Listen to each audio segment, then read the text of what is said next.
Les Britanniques se sont réveillés ce vendredi dans la confusion politique la plus totale. La presse a majoritairement soutenu les conservateurs et veut voir dans les résultats un ticket pour Downing Street donné à David Cameron. Mais l'arithmétique politique britannique est complexe. Les conservateurs font leur meilleur score en 20 ans, sont en tête avec 36% des voix, mais avec près de 310 sièges, ils ratent la majorité absolue, 326 sièges.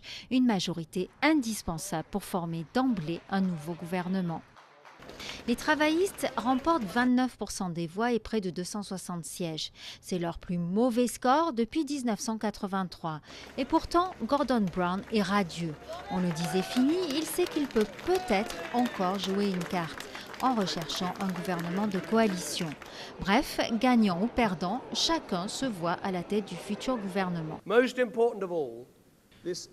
Le plus important, c'est que notre pays veut le changement. Et pour réaliser ce changement, il faut un nouveau Premier ministre.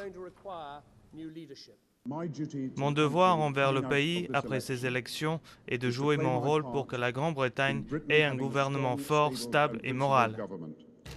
Qui peut sortir le pays de la confusion? Tous les regards se tournent vers le libéral-démocrate Nick Clegg. Il a de quoi être déçu du scrutin. Avec 22% des voix, il ne remporte qu'un dixième des sièges au Parlement. Mais que va-t-il faire véritablement?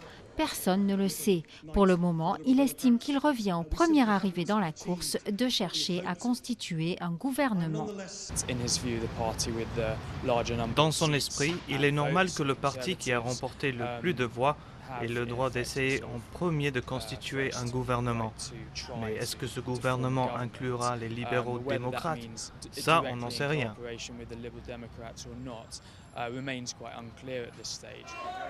Rien n'est acquis pour Cameron. Les libéraux démocrates réclament l'instauration de la proportionnelle, mais son parti n'en veut pas. Alors si aucune coalition n'est possible, peut-il prendre le risque d'un gouvernement minoritaire? Pas sûr, car Gordon Brown l'attend au tournant. Si Cameron ne parvient pas à s'entendre avec les Lib Dem, il entend lui-même reprendre les négociations en main avec eux. Le temps presse, les partis ont 18 jours pour démêler l'imbroglio. C'est le 25 mai prochain que la reine doit présenter au Parlement le discours programme de son Premier ministre.